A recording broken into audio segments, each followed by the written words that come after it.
This is the entrance into the old Elizabeth Feldspar Mine. You can see all of the mica up in the rocks there, and the quartz and feldspar.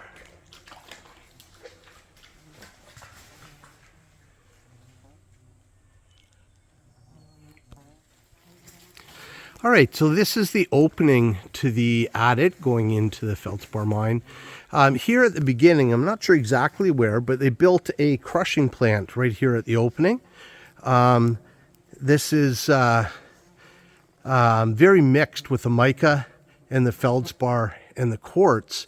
So they actually had to crush and separate before they could get the feldspar out to ship it out. From what I understand, they shipped out about 6,000 tons from 1925 to 26. And then the mine was reopened again in 1966 briefly to take out some samples to bring to the World's Fair in Expo 67. We're up on top of the adit, the opening of the adit right now.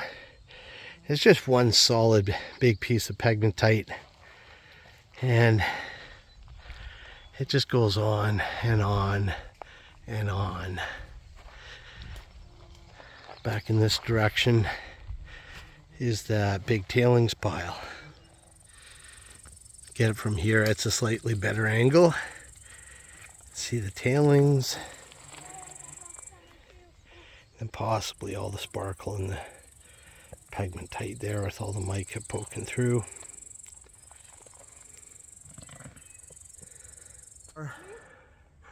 Here we are up at the top of the adit, and you can look all the way down. Not really sure how deep the water is. It looks very deep, can't see the bottom. And I don't know if the camera will pick it up, but the sparkle from the mica is just crazy. As this is kind of pegmatite through here, the crystals are quite big of the different trace minerals, the mica, feldspar, and quartz. And behind me here, there's my daughter joining me again today, my niece Ellie, and up there is Callie joining us today. And this is a huge pile of tailings. And I think that's where we're going to start. It's out in the sun, and a lot less deer flies out here. So we're going to get started and see what we can find. All right, so I'm on the tailings pile, getting ready to start here. It's just covered in all that, the great mica and quartz and feldspar. I can't wait to dive into this here. So let's get dirty. This is a really strange little area right here. It's got the only really existing fence that's still up, and it totally surrounds this spot. They've done a really good job of fencing it in.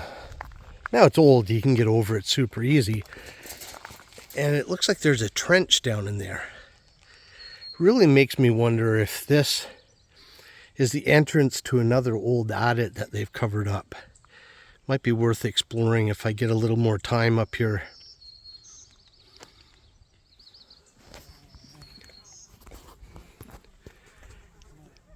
Another cool view of the host material here. You can see the mica coming through here, just forming all these little books through there. So sparkly. And you can see why it was so difficult getting this out. When you look at the host material and just the amount of quartz and mica that's scattered in with this. That's why they had to set up the crushing plant and the sorting plant to get all the feldspar out of all this material. Oh, there's the dog up there. Hello, Caddy.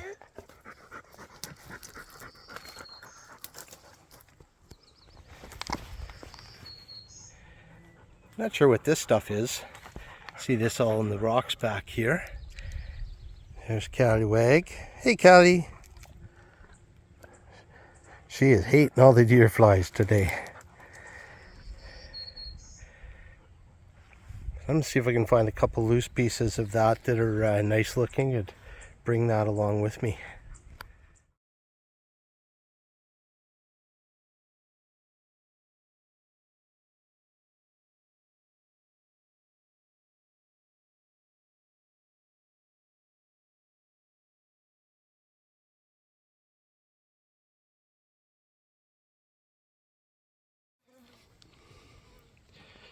This is a close-up of that pegmatite.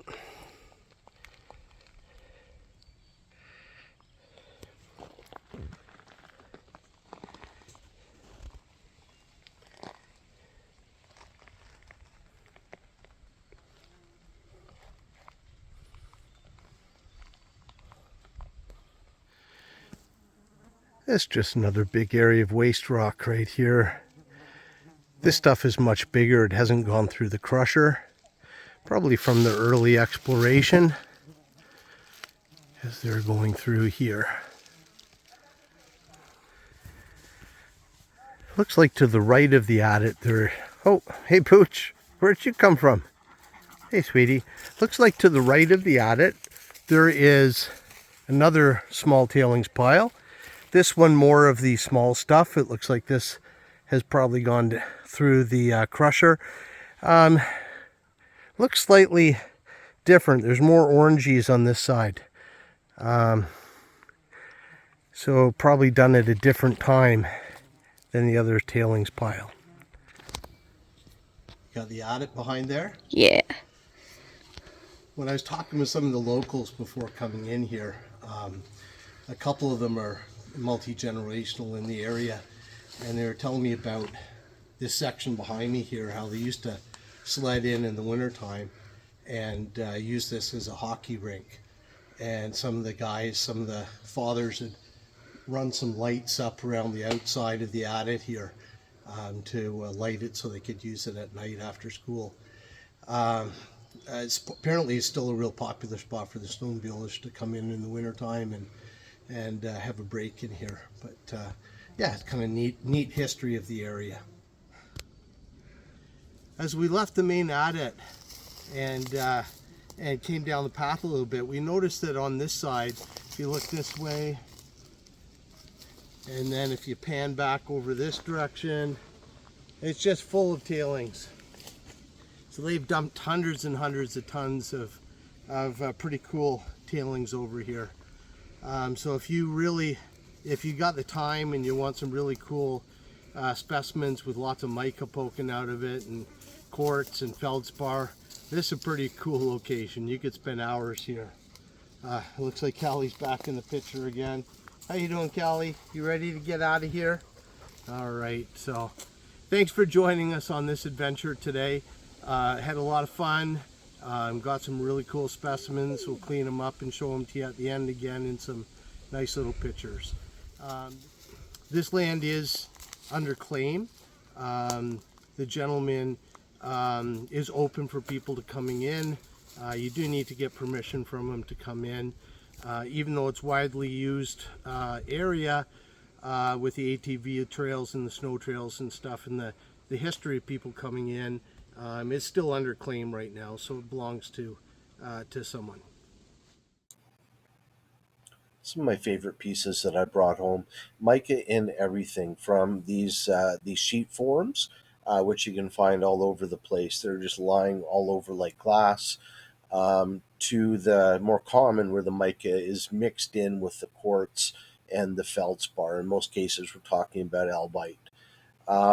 Beautiful pieces. The pieces of the quartz, the pieces of the albite, and the mica are big, and they make very striking pieces when you see these big sections of each of the host minerals in there.